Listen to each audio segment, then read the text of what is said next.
Welcome to the official YouTube channel for the Colin Cowherd Podcast. Go on, hit the subscribe button. There you go, right down there. If you want to be among the first to hear my weekly takes, NFL, college football, more, right there. So let's talk a little Jerry West. 86 years old. By now, everybody has seen the stories. One of the things that really jumped out to me this week was how badly the Lakers have butchered their coaching search. And I thought they sort of butchered the death of Jerry West. They were very late on sending out something, like 4 to 5 hours late. I had a discussion with somebody yesterday, and they said, to preserve the Jerry Bust legacy, Jeannie may want to consider selling. She can't compete financially. It's not an elite front office. The Clippers office, the executive suite, has far more people, far richer owner, going into a new arena. They're just not. I look at the Lakers, very petty with Jerry West. Come on, he's the logo. And I never faulted them when Phil Jackson and Jerry West, there's reports that's not who Jerry would have hired. They were never built to get along, right? That was never going to work. I get it. But I thought between this coaching search, which has been embarrassing. I mean, when you go after a college coach and you can't bid more than Kentucky does, I mean, California is the largest economy in the country. Los Angeles, I think, is the biggest single city economy. Maybe it's San Francisco with Silicon Valley. But I thought that was embarrassing, and I thought they handled the Jerry West thing poorly. And I will say this, I reached out to a couple people today because it happened right before I went on the show, so I didn't get text during the show. But I mean, what people really said is that if you think of how long Jerry West was in basketball, it's like 8 to 86. Like, it's 8 years old to 86. And that all the tough childhood, the brutal childhood, lost his brother, his dad, verbally and physically abusive. That kind of isolates you. Like, you feel like you're on an island. You don't trust dad, and there's loss of life in the family. Jerry became a great friend and a great listener and a great ally to players. And I don't think that ever left him. I mean, I think to the very end, it's pretty remarkable when an 80-year-old man is revered by 23-year-old men. That's really rare. I mean, it's one thing if you're like, you landed on the moon, you're an astronaut, we all have these iconic figures. But for people in your industry to still like, hey, let's get Jerry West on the phone. And I think Jerry's rough childhood created this sort of metal and steel. He said, a lot of people say they're dogs. He goes, I was a wolf, I ate dogs. There's a toughness with Jerry, and I wouldn't want to go his path to get it. But I mean, the word I got from two people today was like, he was relentless.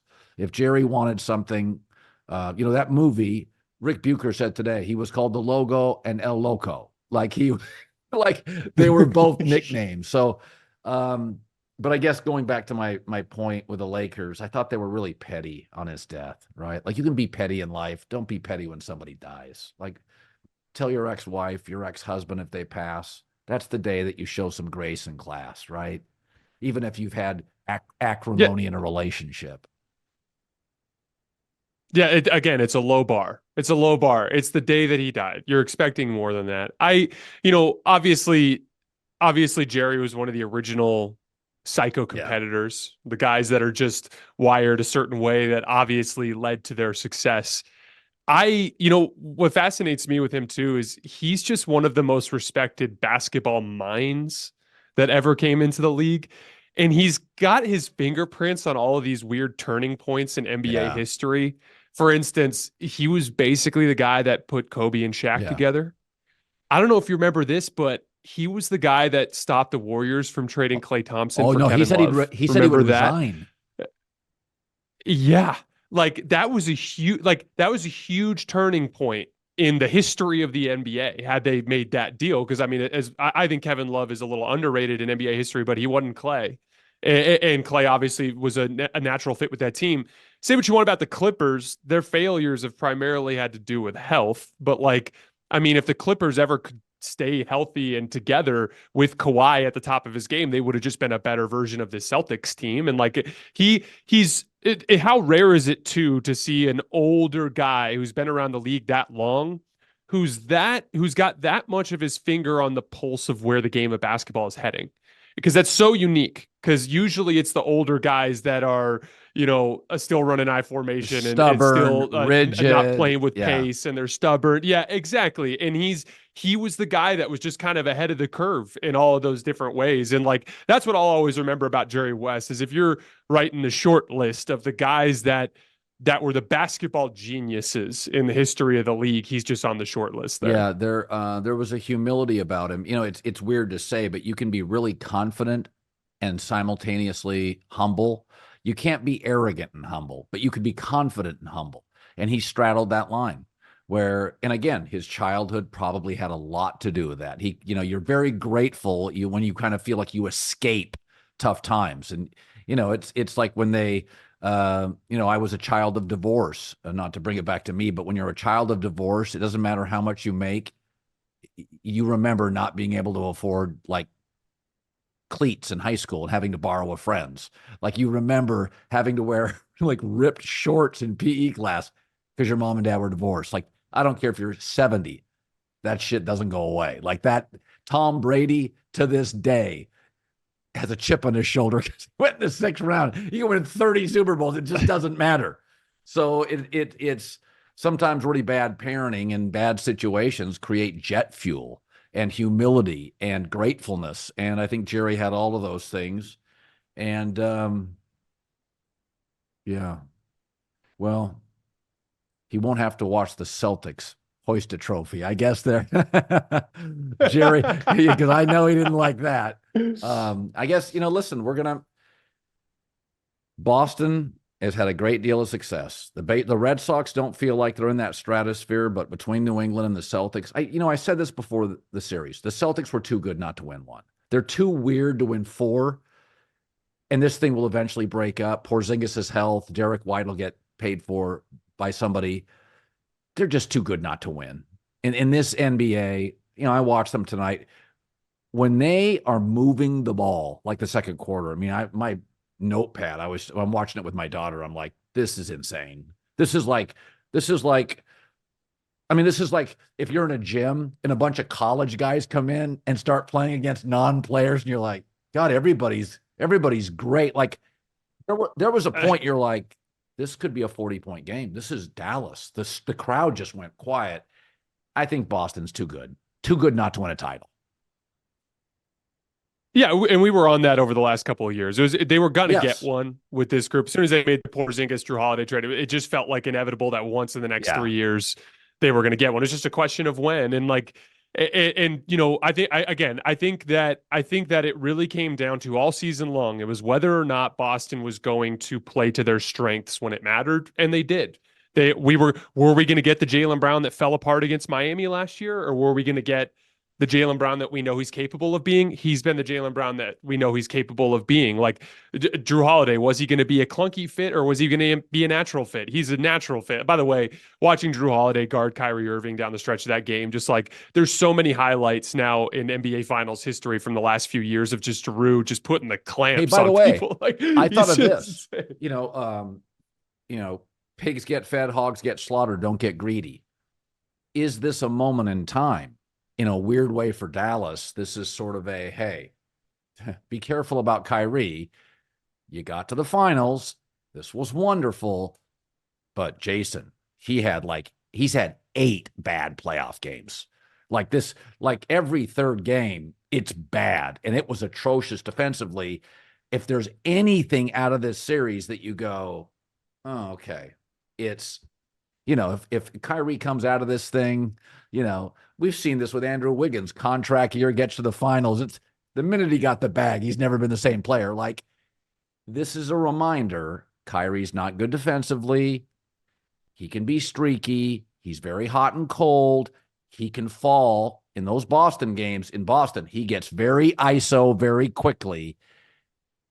Just, again, you got to the finals with him. as I was watching this, I thought there were times tonight I'm like, this isn't the worst thing for Dallas. This isn't. And now you'd say, well, Porzingis, Brunson, Kyrie can't. Well, doesn't he got to the finals? Did you ever? I mean, did you ever? I don't know. I'm watching the game tonight and I'm trying to think of positives for Dallas. And my positive is, well, they're not going to sign Kyrie to a massive extension in a year, right?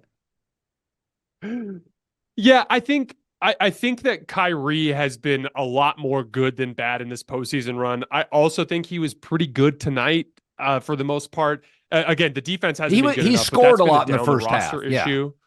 Yeah, he did. He was a big part of how they got that early lead. But he had two absolute stinkers in Boston, and there's just no way around it. And like the hard part too is that it looked like the crowd got to him a little bit. My bigger fear with Dallas, and this is, by the way, this is not just emotion speaking. This is just what NBA history has told us. There hasn't been since KD left the Warriors, there hasn't been a team in the West that's even made it twice. So like it's a different team every year. It's like, oh, here's the Lakers. Oh, here's Phoenix. Oh, here's Golden State. Oh, here's Denver. Here's Dallas. Like next year, Memphis is coming. John Morant's coming back. Jaren Jackson and Desmond Bane are getting better. They're going to be right there in the mix with everybody. Oklahoma City, wouldn't be surprised if they were the 1 seed again next year, not to mention they have a trade to make. The Lakers are probably going to do something to go all in. Who knows what the Clippers are going to do heading into their new arena. There's so many good teams in the Western Conference, and like you trick yourself into thinking like, oh, we're just going to be there every year. Like I would be shocked if Dallas made it back to the finals next year. Absolutely. Would you? First of all, Denver is already favored, and Denver they'll make an addition. And Denver led by 20 in Game 7 against Minnesota and matches up much better with Boston.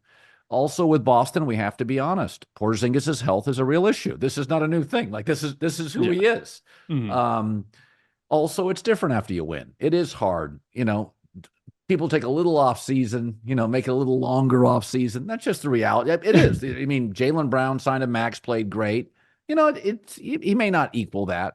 So also I think the Knicks will get another player, and I think the Knicks can be physical enough, could be a real pain in the ass for Boston in the playoffs, the way they play, if they can stay healthy and be physical. So Philadelphia's got cap space. Milwaukee, Dame, Giannis probably both don't get hurt.